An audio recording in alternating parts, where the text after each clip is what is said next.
Tras la Primera Guerra Mundial se produjo una época de crisis con los felices años 20 en pregunta y continuó ya en 1929, es decir, la crisis de los años 30, debido a la crisis bursátil y eso, bueno, perjudicó desde Estados Unidos hasta el resto de Europa y provocó al final que subiesen al poder regímenes extremistas, tanto de un bando, es decir, de izquierda como de derecha, porque eso provocó problemas, paro y que la ciudadanía también estaba cansada y dio lugar a que votaran a los extremismos. ¿Puede equipararse hoy en día esta situación de hace casi 100 años? No tanto porque es muy diferente, pero sí que hoy en día hay mucha crisis, mucho paro, muchos problemas de inflación en el mundo y más debido por la pandemia de 2020. Bueno, pues allí, hace 100 años más o menos, en 1918, también se produjo una pandemia, nada más finalizar la Primera Guerra Mundial. El origen, pues no se sabe. Y el de 2020, pues va por ahí, pero aunque el de 2020 es más claro, pero bueno, tampoco se sabe mucho, ni de qué país, ni de dónde salió, etcétera, etcétera, etcétera. Pues algo similar está sucediendo después de un siglo, pero con matices. El origen de la crisis de 1929. Las causas de la crisis de 1929 fueron la superproducción y la especulación. Superproducción. Durante la Primera Guerra Mundial, los países implicados habían centrado su economía en la superproducción de guerra y otros países los sustituyeron en el mercado internacional. Estados Unidos, Japón, Australia, Argentina. Finalizada la contienda, los países tradicionales volvieron a su producción habitual, lo que generó el excedente de productos. Especulación.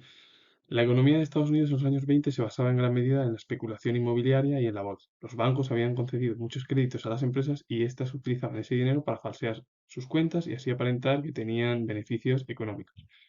Todo este capital flotante no invertido provocó un aumento del tipo de interés y la ruina de muchas empresas que no pudieron pagar sus créditos.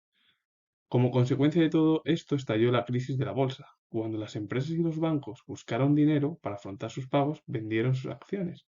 El jueves negro, que se produjo el día 24 de octubre de 1929, se produjo una venta masiva de acciones que provocó el hundimiento del valor de las empresas y la ruina de los inversores. Al final, la Primera Guerra Mundial provocó crisis, aumento de la inflación, la economía iba mal y más, sobre todo, especulando en torno al ámbito bursátil, provocó al final que el jueves negro toda la bolsa cayera y bueno, perjudicase no solo a Estados Unidos, sino a Europa y a otros países del mundo. Las consecuencias de la crisis y los intentos de solución. La crisis produjo un gran aumento del paro, lo que provocó una reducción del consumo y el hundimiento de muchas empresas que habían sorteado inicialmente la crisis. A la vez, los bancos redujeron los préstamos, lo que facilitó la expansión de la crisis. Y la crisis se extendió rápidamente a escala mundial por dos motivos. El primero de ellos, Estados Unidos redujo sus importaciones, lo que llevó la crisis a los países que le suministraban materias primas, en especial los países de América Latina. La banca estadounidense empezó a repatriar los capitales prestados durante el Plan Dewey. Esto hizo que la crisis se difundiera por Europa y afectó en particular a Alemania y también a Austria. En todos los países se implantaron políticas para salir de la crisis. En Estados Unidos, el presidente Roosevelt puso en marcha un programa llamado New Deal, el nuevo acuerdo, que imponía una mayor intervención del Estado en la economía. El Estado invirtió mucho en obras públicas y en subvenciones para la agricultura, a fin de crear empleo y aumentó la protección social. Así se incrementaría el consumo y se relanzaría la economía.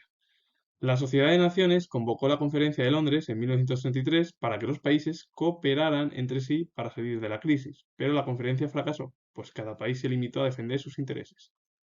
Al final, por el aumento del paro, los problemas. El plan Dewey que Estados Unidos llevó con Alemania para que Alemania pagase las reparaciones de guerra a Francia y Francia pagar a Alemania.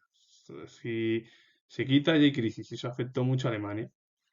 Y al final, Roosevelt lleva a cabo el New Deal pues para intentar intervenir, para bajar el paro, etcétera, etcétera, pero nada.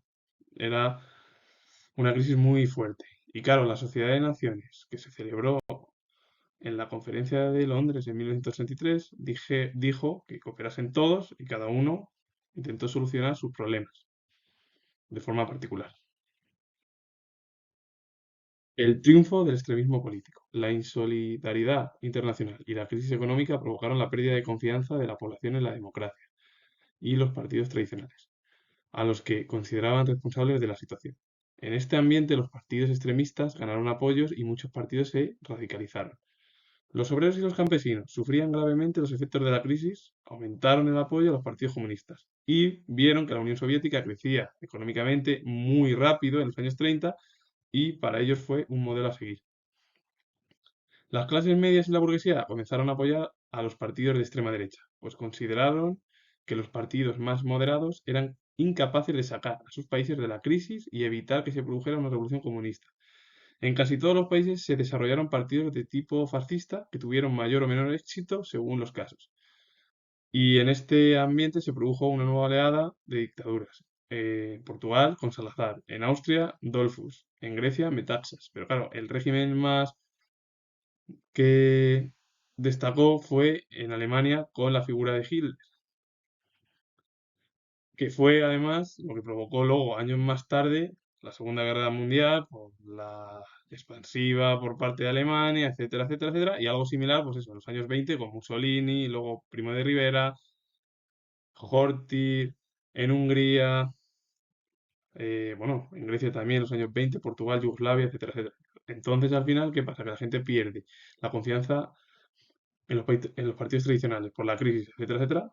Muchos ciudadanos, sobre todo más los más humildes, es decir, obreros y campesinos que sufren más que cualquier clase burguesa o clases medias, pues apoyaron a partidos comunistas. Y la Unión Soviética para ellos era un modelo a seguir por el crecimiento económico que tenía. Y claro, la burguesía y las clases medias, a todo lo contrario, a partidos de tipo fascista. Y eso provocó en muchos lugares que saliesen. Y el más sonado y más fuerte pues, fue Hitler en los años 30, en los años 20 eh, Mussolini, y luego en España en la Guerra Civil, lo mismo. Con Franco, es decir, empezaron a salir regímenes dictatoriales tanto de izquierdas como de derechas. Y con ello finalizo. Comento que tengo el grado de historia. Si os ha gustado el vídeo, darle a like, suscribiros y poner comentarios. Saludos, adiós.